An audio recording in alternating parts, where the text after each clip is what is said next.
今天我们来分享一个在历史长河中与中国和西藏有着甚深因缘的古老国度。如果你不曾读过莲花生大师的传记，或许很难想象世间竟存在这样一个地方。它是佛教密宗金刚城的神秘摇篮，是第二佛陀莲花生大士的故乡。然而与此同时，它也曾遭受塔利班铁蹄的践踏，沦为战火纷飞的无人区。它就是乌障那优得亚那，一个被时光遗忘的花园王国。今天让我们拨开历史的硝烟，重返这片失落的圣域。乌障那位于今天的巴基斯坦开伯尔普什图省的斯瓦特河谷。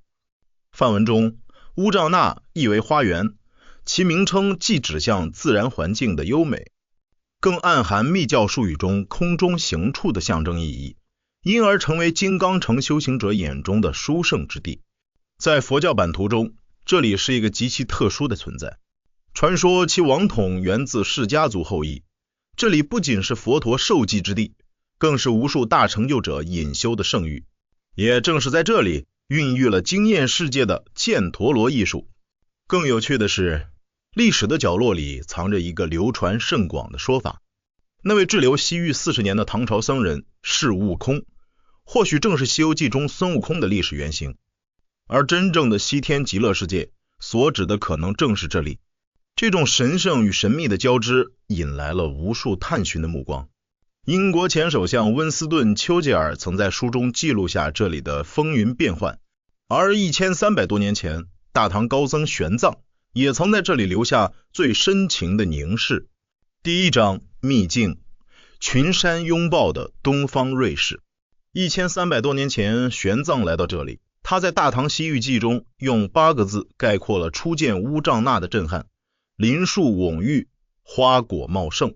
这里离我们并不遥远，距中国红旗拉福口岸仅260公里，被喜马拉雅山与新都库什山脉温柔环抱，1/4的土地终年积雪覆盖，融化的雪水汇成斯瓦特河，滋养着两岸8000多平方公里的沃土，让这里成为天然的避风港，更是绝佳的修行之地。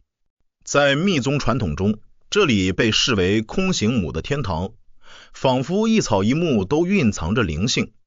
第二章激荡，从希腊长矛到佛教经幡，这片幽静的谷地曾见证世界级文明的剧烈碰撞。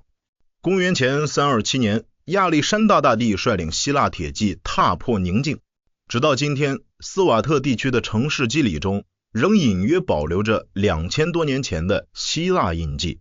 然而真正塑造乌障那灵魂的是佛教。公元3世纪，孔雀王朝的阿育王将佛法种子播撒于此。及至公元1世纪，贵霜帝国时期，乌障那迎来黄金时代，希腊化佛教造像在此地达到鼎盛，融合罗马、波斯与印度风格，让佛陀从此拥有了具体的人形样貌，开创了佛教造像的新时代，最终在这里锻造出惊艳世界的犍陀罗艺术。关于这片艺术宝库的价值，清华大学李希光教授有着最深切的体会。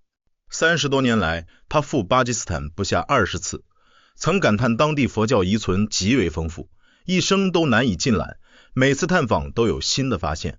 喀喇昆仑公路沿线保存着超过5万幅岩画和5000多件铭文，形成一条长达100公里的佛教艺术长廊，其年代之早，价值之高，堪比敦煌莫高窟。若深入布特卡拉遗址，你会看到艺术形式从岩画逐步过渡到精美的浮雕与佛像圆雕，展现出犍陀罗文明的巅峰。这里我们不妨引用巴基斯坦考古学之父丹尼教授的一个重要观点。他认为古巴基斯坦文明属于印度河文明，而现今印度的文明主体主要是恒河文明。犍陀罗正是印度河文明在佛教时代最耀眼的代表，展现了多元文化交汇的独特光芒。2023年，故宫博物院举办了譬若香山犍陀罗艺术展，这是中国境内最大规模的犍陀罗展览。在展出的203件文物中，其中有巴基斯坦方173件，多为公元前2世纪至公元10世纪考古出土，包括经典佛菩萨造像、佛串与本生故事浮雕、佛塔构建、金银器物和首饰，充分展现犍陀罗艺术的风格多样性与希腊、波斯、印度等文明交融的历史面貌。故宫博物院提供30件套文物，它们跨越千年，经由高原丝绸之路，从乌障那、克什米尔传入中国西藏西部。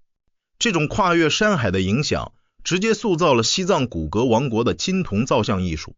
第3章见证繁华落尽后的余晖。大约在公元630年，玄奘踏足乌障那，但他看到的已是繁华落尽后的余晖。他略带伤感的记录，就有1400伽蓝，多已荒芜，习僧徒18000，金渐减少。尽管寺院欢舞，但密宗修行的气息依旧弥漫。僧侣们特弦禁咒，让这里始终保持着一种神秘的灵性。第4章摇篮，通往隐秘净土的桥梁。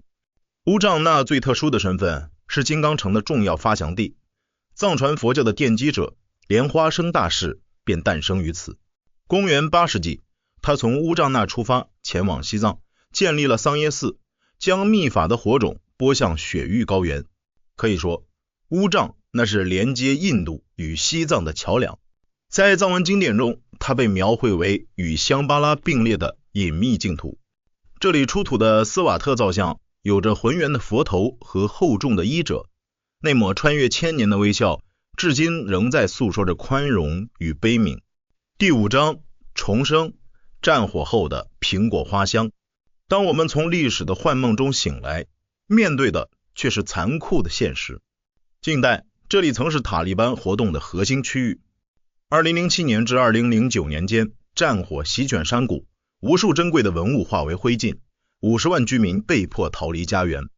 那段历史是这片文明伤口上最深的痛。然而，文明的韧性往往比战争更顽强。今天，当你再次走进斯瓦特河谷，你会看到一种动人的景象。一条公路沿着河谷蜿蜒向雪山深处，沿途的平地被重新开垦成农田。在瓜勒莱村，58个品种的苹果挂满枝头。在桃源村，桃子的产量占据了全国的80%。清晨，货车满载着果实驶出山谷，周而复始。更重要的是，那些千年的佛教遗迹如今由巴基斯坦边防军持枪守护。意大利和巴基斯坦的联合考古队也从未停止过发掘与修复的工作。在那持枪士兵的身旁，在考古学者的手铲下，这片土地正在努力擦去脸上的灰尘。结语，等待你的回响。乌障那这个失落的花园王国，命运跌宕。它曾是佛教的心脏，也曾是丘吉尔笔下的战场。它经历过辉煌，也承受过浩劫。有人说它早已随着佛塔的坍塌而消失，也有人说它早已化作秘法，深深刻入雪域高原的灵魂。它像一个谜，等待后人去探寻，也像一座丰碑，静静伫立在时间的长河中。也许有一天，你也会亲自踏上这片土地，去看看那些断壁残垣，去闻闻那战火后依然盛开的苹果花香，去听听那山谷中风中的低语，探索未知，重拾记忆。我们下个秘境见。